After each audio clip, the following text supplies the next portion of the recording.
Thank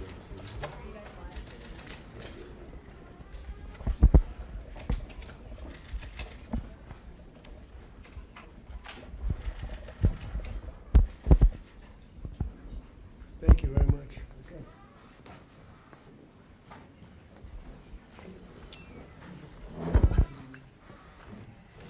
Well, it's a great pleasure to be with my friend, the President of Egypt. He's respected all over the world, including by me. And our relationship has been very strong, personally, for a long time. And we're working together. We're helping him with a little dam project that I think you were very unfairly treated, if you want to know the truth, in Ethiopia. But we'll discuss many things, including trade. And we do a lot of business with Egypt, and we'll be discussing that. We'll be discussing the Nile, because the Nile's getting a little emptier than it should be, and that's what we're here to talk about, right? A dam was built in Ethiopia, and it's causing tremendous problems for Egypt, and I'm very aware. I had that deal settled, and then we had a rigged election, and somebody came in, and they didn't know too much about that deal. They were not going to settle anything, but we'll get back into it, and we'll see if we can settle it up, okay? Would you have to say something, please? اسمح لي فخامة الرئيس ان انا ابدا بكل التقدير والاحترام لشخصكم فخامة الرئيس، وايضا رغم كل الجهود والجدول المزحوم جدا جدا على حفاوة الاستقبال. Please.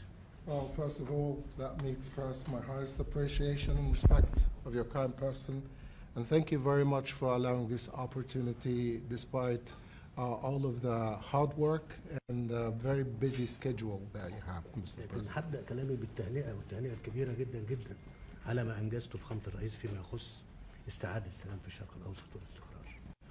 Well, let me start by expressing big congratulations for the breakthrough that you have achieved, Mr. President, of restoring peace to the Middle East. اسمح لي فخامة الرئيس إن بمجرد الإعلان عن هذا الاتفاق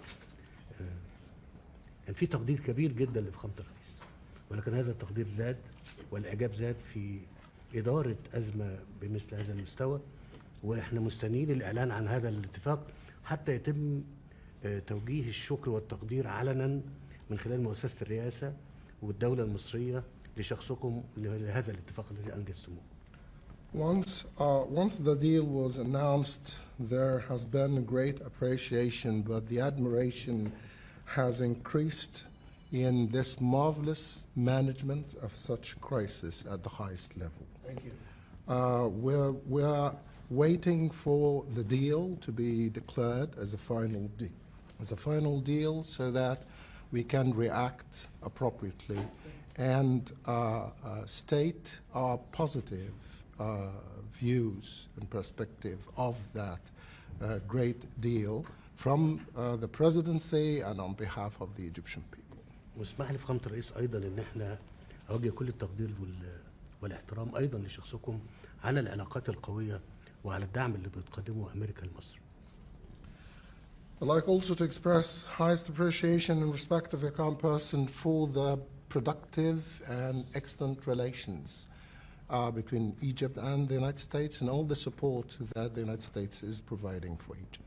تفهمكم لمشكلة السد أيضا أمر أسجل فيه احترامي وتقديري أيضا لكم فخامة الرئيس. For the record again, Mr. President, I cannot overemphasize how much respect I have for you, for your understanding of the challenging issue of the dam to Egypt. مش عارف اللي أنا أقوله ده مناسب إن أقوله ولا لا، ولكن أثناء العشاء امبارح أنا وجدت فخامة الرئيس محاط بكل القادة والرؤساء عايزين يتحدثوا معاه بدرجة إن هو يمكن ما كانش عنده لحظة لتناول العشاء.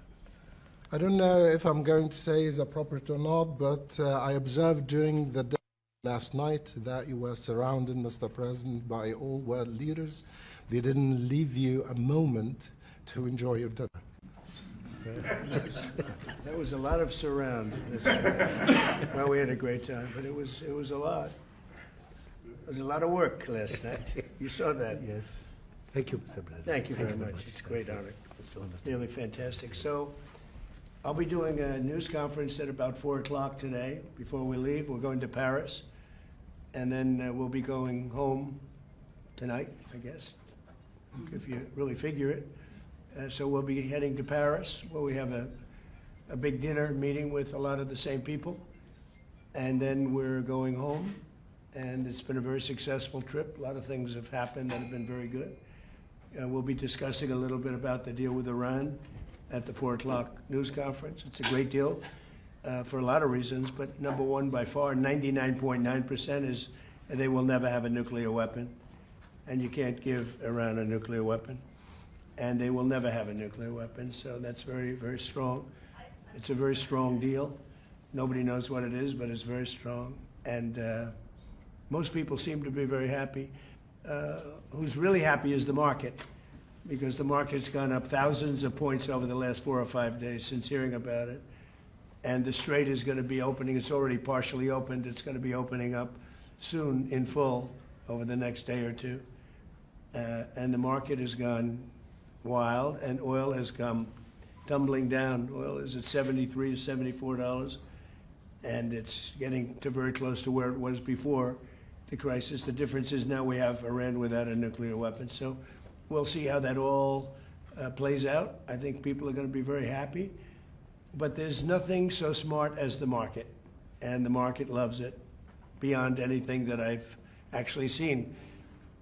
Again, the stock market has gone through the roof, and oil has come tumbling down. I guess it's in the low 70s now, right? That's right. That's amazing. So that's what speaks. That speaks louder than words. The alternative would be a worldwide depression. You know, the stupid people want to have a worldwide depression, and they're stupid people. So you can only go so far. You drive somebody into the ground, and a lot of bad things happen. Number one, the Strait would never open because they don't like floating billion-dollar ships up and down a strait when there are rockets flying over them and mines all over the place. So the Strait would never be open. It wouldn't be open for a long time. So we have a very hot stock market, and we have starting to be a very low oil price, and that's going to have a huge impact on affordability caused by the Democrats. The Democrats have caused so many problems, you have no idea. But I'll never forget, I took over, and I'm in the office for 1 day, and I had my first news conference, and they said, affordability, sir, affordability, what are you doing about it? I said, I've just been here 1 day. They tell me about affordability. They're the ones that caused affordability. It's just another con job. They made up the word affordability. But we're bringing prices down a lot, and they're coming down fast. And with the settlement, so worthwhile, with the settlement where you're not going to have a nuclear weapon, and then we bring them down on top of that. And I think oil prices might get lower than where they were before the war. So I'm going to see you at 4 o'clock, and we'll discuss that a little bit, and we'll discuss other things. But we've had a great meeting. It's been a great summit. And France has done a fantastic job. President Macron has been he's really done a great job. It's been very well received. Everybody here has been, I don't know if they've been happy. Some are not doing so well, but some are doing very well.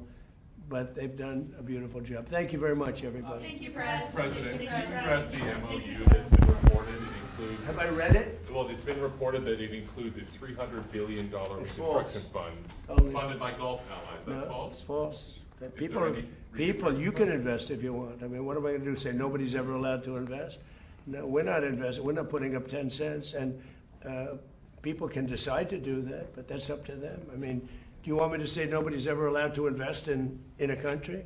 I'll say it with Egypt. Nobody's allowed to invest in Egypt. Am I supposed to say that? I'm asking whether. We are not investing in it, and we do not have a fund. Are you asking Gulf countries? No, I'm to have a not. fund? I'm not. If they do it, fine. But I would say they won't be doing it for a while until they find out the behavior. It's a behavior thing. But we are not investing. That's a false story that got picked up incorrectly from a statement that was pretty well made, I think. Maybe a little bit, could have been a little more accurate, frankly. But it's a story. We are not investing 10 cents. Don't forget, there's never been anybody that's been so tough on Iran. This should have been done by Clinton and Barack Hussein Obama. It should have been done by Biden. It should have been done by Bush. It could have been done by a lot of people. This has been going on for 47 years. They've ripped you off for 47 years, and I'm the only one that did anything about it. They never shot missiles at anybody. We wiped out their Navy. We wiped out their military. We wiped out their Air Force. They have no anti-aircraft. They have no radar. You know, the reason oil stayed low is because we were taking ships out every night that you didn't even know about. 2 days ago, 3 days ago, a month ago, we took out 22 ships. We averaged from 15 to 25 ships a night. Nobody knew that. Our Navy did a great job. Nobody knew what was happening. That's why oil didn't go to $300 a barrel. It went to $125, $115. Now it's at 72, 73. I heard it's lower than that now. I haven't seen it in the last couple of hours.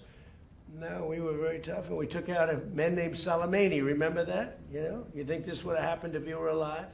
The evil genius. He was an evil genius. People forget that. I took out Soleimani in my first term. Without that, you don't have the situation that we're in today where we dominated. We dominated. We wiped out their military. And because we did that, and then we put up the blockade, which was totally effective. Not one ship got by, Steve. Is the text of the agreement now final, or are you still? No, it's not final. It's a memorandum of understanding. And if I don't like it, we'll go back to shooting at them, dropping bombs on their head. When do you expect the wording? If I don't like it, if they don't behave, we'll go right back to dropping bombs right smack in the middle of their head. Okay? Because they've misbehaved for 47 years. All right? Does it include But nobody could have made this deal. I mean, the JCPOA done by Obama, he handed him $1.7 billion in cash, gave him hundreds of millions of dollars, gave him billions and billions of dollars, but he gave him $1.7 billion in cash, green cash from banks, into a Boeing 757 and flew it into Iran. And they stood at the plane. I have pictures of it, like, oh my God, look at this money he's giving us. He tried to bribe his way out. I didn't do that. Nobody mentions that. $1.7 billion and hundreds of millions of dollars. They tried to bribe their way out of it. And you know what the Iranians did? They laughed at Obama and they said he's a stupid son of a bitch. Okay, thank you very much, everybody. Thank you, Thank you.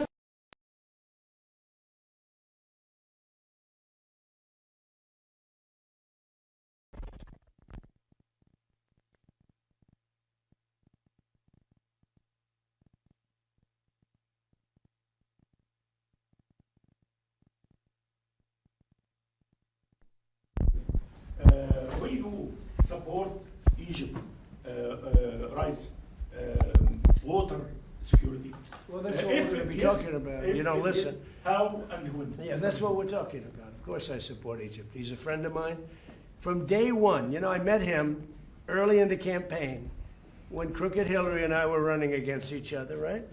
And I was told that the president of Egypt is here. That was a big deal. It's still a big deal for me to be with the great president of Egypt, but not as big as it used to be before I ran. So he was in a hotel, and I met him, and we fell in love, deeply in love. And he didn't even want to see Hillary. He said, "You're going to win. I don't want to meet her." He said, "You're going to win." He didn't want to see her. Remember that? So we had a good relationship right from the beginning. No, we met. We didn't know each other before that. We had great chemistry, and I stayed twice as long as I was supposed to, took up her time. And then when it was her time, he didn't want to meet with her. But he did because he's a gentleman, but it lasted about 1 minute. Thank you, everybody. Thank you for asking, guys. Thank you for asking. Thank you for asking. Thank you for asking. Thank you. You were nice this week. Anyway, thank you for asking. Everybody. Does it contain a Thank you guys. no immediate sanctions? Thank you.